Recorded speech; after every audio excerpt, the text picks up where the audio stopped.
It's really, and I could imagine, oh fuck. Thank you.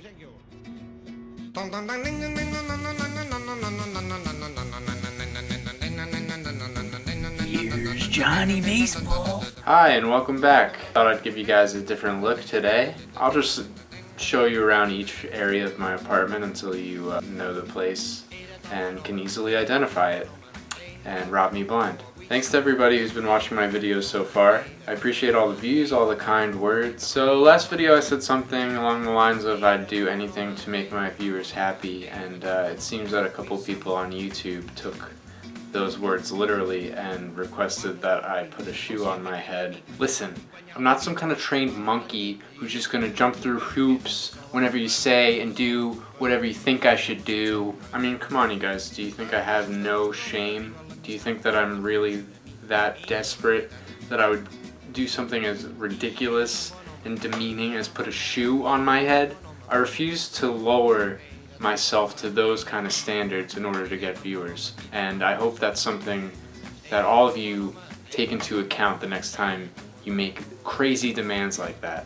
Today we're going to be talking about the Milwaukee Brewers, baby. Oh yeah! I know after that exciting star-studded Phillies episode, the first thing you were thinking was, when are we going to talk some Brewers baseball? You know, I love a sports franchise that totally embraces the stereotypes. I've never been to Milwaukee, but when I think of Milwaukee, I imagine a place where everybody is making beer and eating cheese and just generally walking around really happily in jeans that are held up by suspenders. You know, when I think in Milwaukee, I just think of a bunch of carb-loving, red-blooded, normal white folk.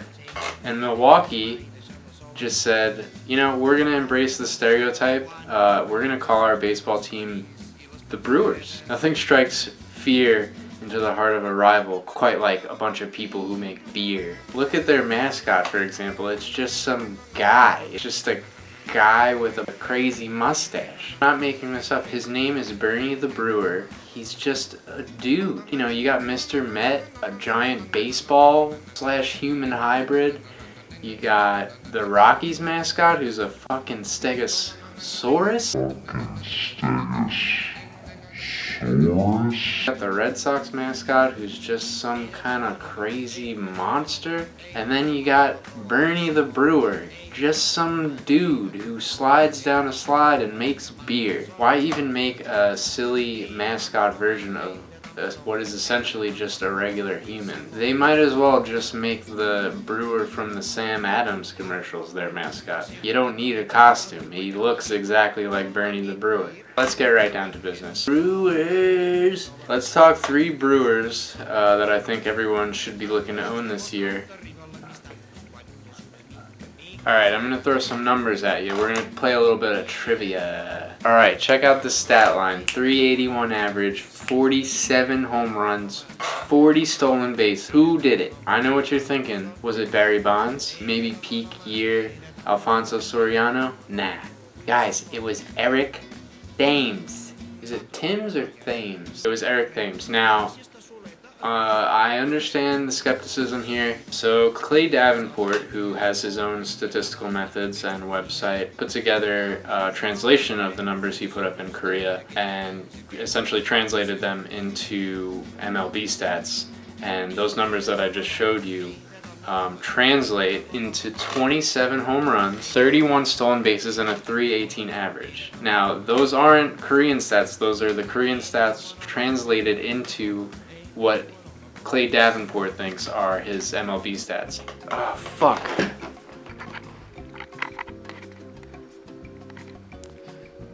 Alright, it's in. It's in, you found. It's in. This is my first time really following any of Clay Davenport's projections. I'm not too familiar with his success rate, but with a name like Clay Davenport, I feel like he's gotta be way smarter than me. Those are the numbers that he thinks Thames would have put up if he played in the MLB.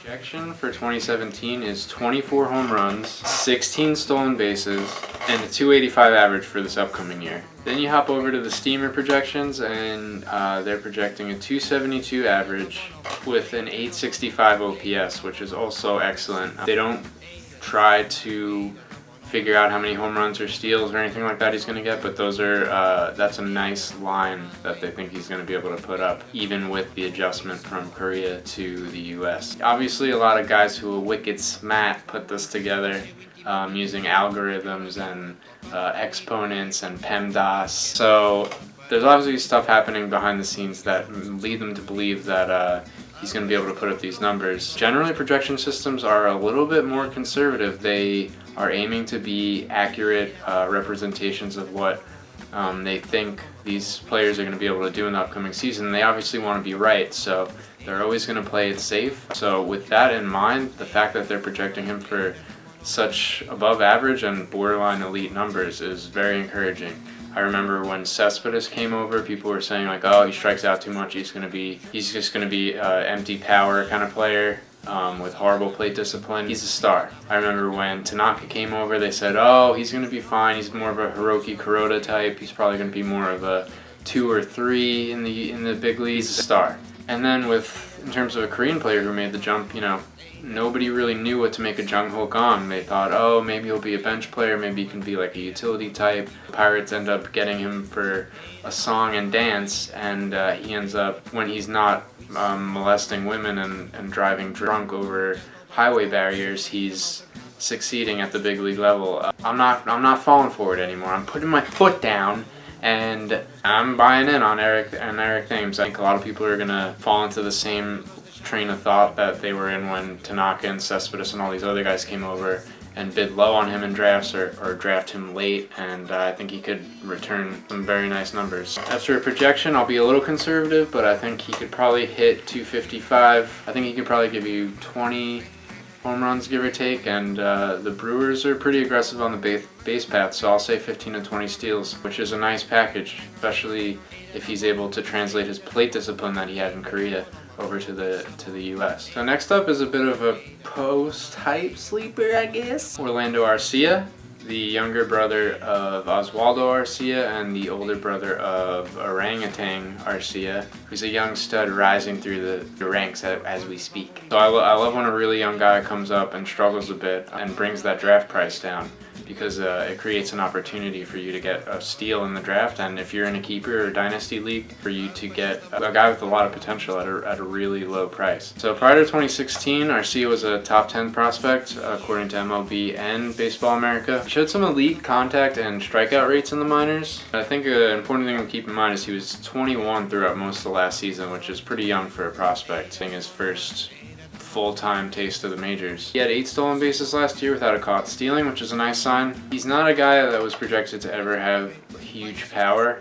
He reminds me a little bit of Francisco Lindor when he was first coming up. A lot of people were saying they thought he was more of a defensively focused middle infielder who had good contact skills, could spray the ball all over the field, but probably wasn't going to have much, if any, power, with some solid speed mixed in there. Prorating his stats from last year, you would end up with about 12 home runs and 24 steals, so there was a little power that showed itself. It wouldn't really surprise me if he matured over the course of his career and was able to add a little bit of power in the same way Lindor has been able to. And the nice thing is I think his defense is probably going to keep him in the lineup more often than not, even if he does struggle to start out the year. He's a guy who sprays the ball across the field really nicely, which bodes well for his ability to hit for average. He had a 267 BABIP last year. The BABIP is going to come up for sure, especially if he keeps hitting the ball on the ground so much. He had a 54% ground ball percentage, which is pretty high.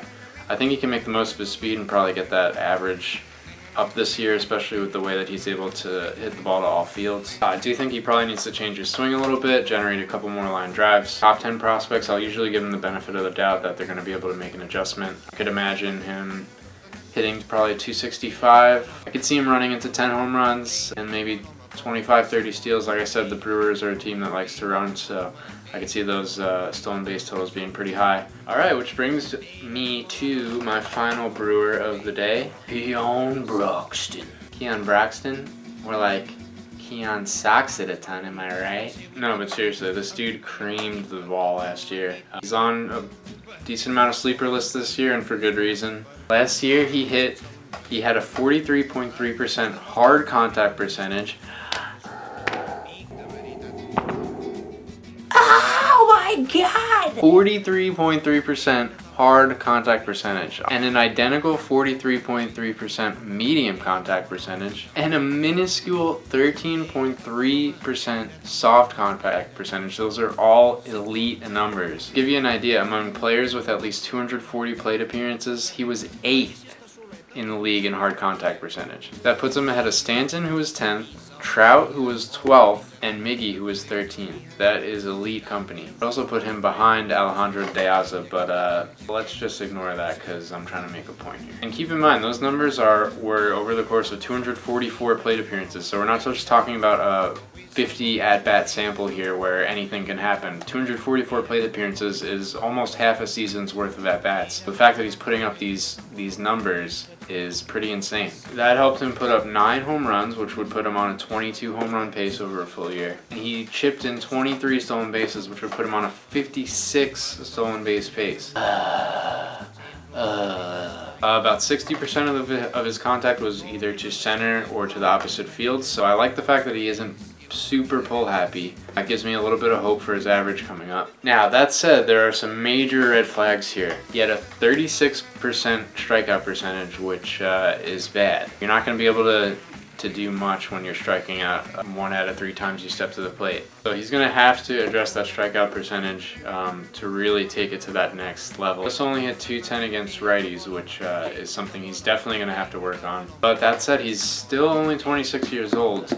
He did have some high K rates in the minors, nothing absurd, but it is a little concerning that might be a permanent part of his game and could limit his upside and his ability to hit for average. The other thing that's kind of nice is his walk rate was 14.8%, so the guy clearly has a knowledge of the strike zone. You're looking at a guy who's a couple adjustments away to potentially contributing in every fantasy category for you. There's definitely some risk here with Keon Broxton, and I don't think the power he showed last year is 100% legit. If you can trade some of those home run hacks for a little bit more contact, I think this could be a guy who you get in the later rounds who can give you very high level production. Probably looking at something like a 240, 340, 400 triple slash. I would peg him for at least 30 steals, to be honest. So there you have it, 3 Milwaukee Brewers. If you're a Brewers fan, have hope.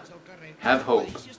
Have hope. They might be a very entertaining team to watch this year. Thanks for joining me on this wild ride, the second of 30 episodes where I'll be going to each MLB team and listing 3 guys I think you should be targeting in drafts. I'll continue to take recommendations on what you'd like to see going forward, although I have to say that his hair is off limits. Oh, and before you guys go, I just wanted to point out one thing about the Brewers that I found out this year that kind of blew my mind a little bit. Did you know that the Brewers logo, which looks like a mitt with a ball in it, is actually also an M and a B? In my 20 plus years of watching baseball, I never caught on to that until this past summer.